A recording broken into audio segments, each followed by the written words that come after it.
She danced with my own company, the Pacific Ballet Theater, and she had this terrible automobile accident that she broke her neck even. And she took a long time to come back. She's recovered now, but it did stop her career. But the Media City Ballet is very active. Yes, it's in Burbank, right? Yes, it is.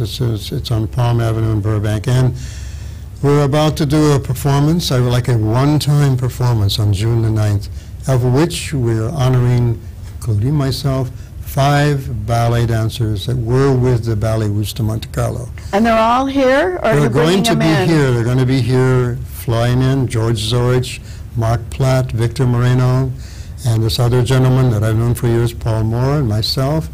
And this will be at the Wilshire E. Bell Theater. And you said that you'll be doing some of the dances that these people were famous for dancing. Yes, that's the wonderful evening. Tasha is producing this, and it's going to be representing some of the ballets that we did. In my case, the Red Poppy, and there will be Scheherazade, Pas de Deux, the Palavetzian dances from Prince Igor. Oh, so it sounds so great. I'm really excited about that. And when you do dance coaching, because I know you also taught at Loyola Marymount. Yes. Do you teach in the same style, or is dance coaching just pointing and telling them what to do, like directing? I think that once you have in my case at least, the Russian school training, that's what you carry through into your classes and into your rehearsals and all things that are artistic, and it stays that way. I see. One of the other things that I have so many questions I want to ask you, I can't keep up with it. You mentioned Pacific Pacific Ballet Theater was my company. Pacific Ballet Theater, but was it an outshoot of the Santa Monica Civic Ballet? Yes, it was. It was. Because you were a tradition in Santa Monica. Yes. Yes, we did the Nutcracker Ballet. The city of Santa Monica used to pay for us to do at the Santa Monica Civic Auditorium annually the complete Nutcracker Ballet.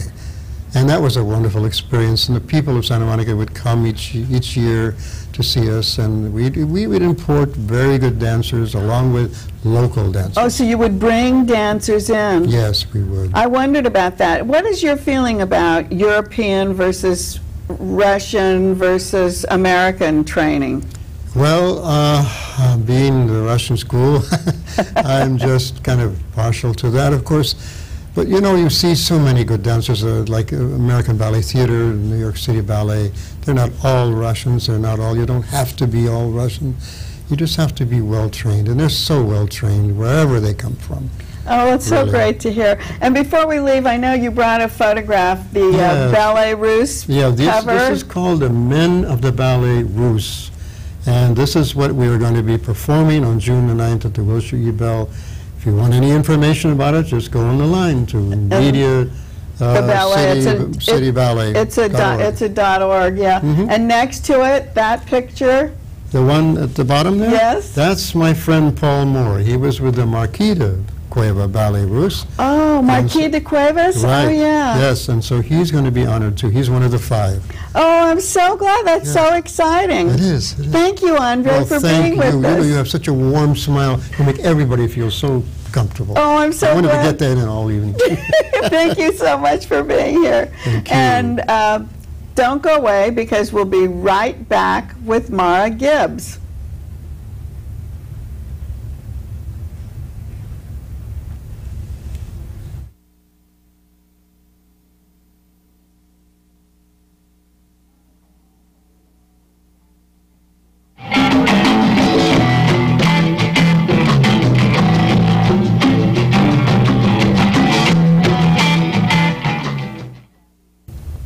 Hi, I'm Joan Quinn, and welcome back to the Joan Quinn Profiles. I'm with author-producer Mara Gibbs, who was born and raised in Los Angeles.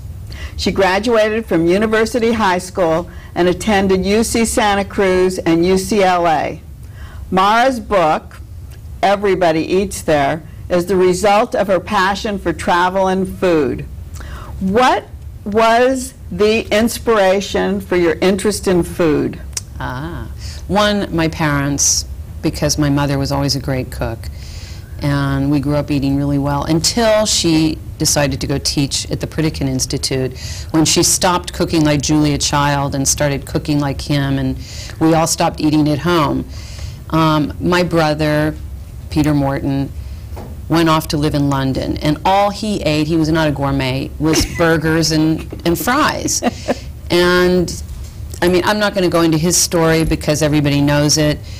Like, he ended up very famous in the restaurant world. But he started in England, and as the Great American Disaster, with the stuff he loved to eat, hamburgers and fries. And now he won't even touch the stuff. So it's like he's a total health freak, more than I am. I didn't know your mother was such a great cook. Oh yeah, she's a fantastic cook. And one thing great about my mom is she will always look at a recipe. I cut them out, but I invent. I look at a recipe and then I decide to do what I want to do. She really follows recipes. Oh, she does? So I cut them out for her when I want her to cook them. So, but on my very first trip to Europe, I was about 13 years of age, and I kind of didn't really want to go with them. And it was a trip through France, and they were hitting all of these fabulous chateaux and great restaurants, and I was very rebellious, and I'd show up in my cut-off jeans and pretend I hated everything when secretly inside I loved every bite.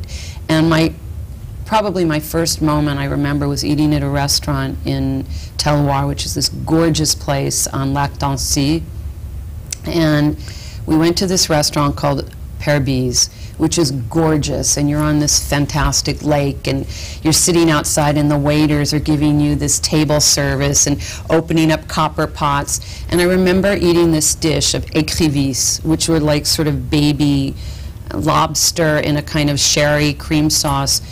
And I remember this dish so well, and I remember little things like the cavillon melon that I ate.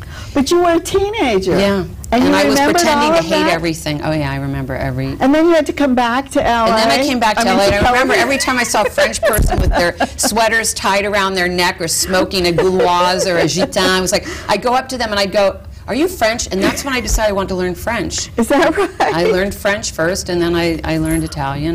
But after college, here you were, you went to UC Santa Cruz, you went to UCLA, and then you had to decide what to do. What did you decide to do? Well, I studied languages, and then I went into the film department at UCLA, and I loved acting and film, and I was crazy about that, but they're bureaucratic at UCLA, and they don't let you change majors too easily. So I used to audit classes in the film department, and the classes I hated I was always late to.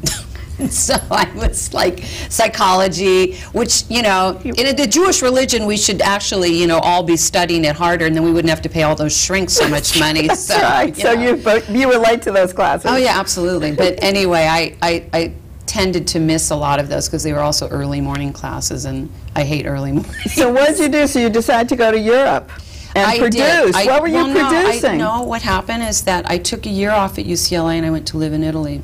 Ah, you went to Italy first. I went to London. Yeah. And I ended up working for my brother. Oh, and I see. first started working at the Hard Rock, and were you singing? You had a singing career. I was also singing. I was also singing. You were singing where?